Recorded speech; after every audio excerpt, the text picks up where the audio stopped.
Barka da zuwa tashar mu ta Sunci TV. Assalamu alaikum masu sauraro, barkanmu da sake saduwa da ku a daidai wannan lokaci.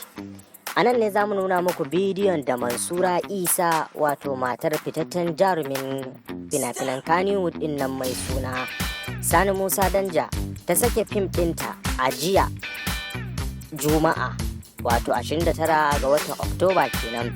Fim ɗinta mai suna Fanan, inda ya samu karbuwa matuƙa a cikin garin Kano da ma arewacin Najeriya baki daya.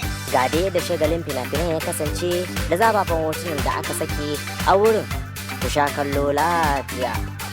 Kar ku manta ku danna mana subscribe kuma ku danna alamar ƙararrawa. Mun gode. Alhamdulillah yau an kalli fim din Fanan, kuma sofa review din da muke ji ya samu farin ciki da jin daɗi a zukatanmu. Kan ku manta gobe ma daga karfe 11 na safe zuwa 10 na dare za ku iya zuwa ku zo ku kalli Fanan. Haka zalika jibi ma daga 11 na safe zuwa 10 na dare za ku iya zuwa ku zo Platinum Cinema da ke Zaria dab da gadan Zuro.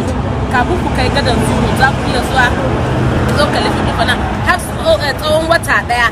Fanan za a dinga nuna shi a Platinum Cinema har tsawon wata daya. Ku zo kuma ku dan yi dariya, ku dan yi wasu da kukan su suke yi. So I'm so happy, I'm so excited. Thank you everyone that comes today, and I can't wait to see you guys tomorrow again, and next tomorrow, and tomorrow, another tomorrow again. See you.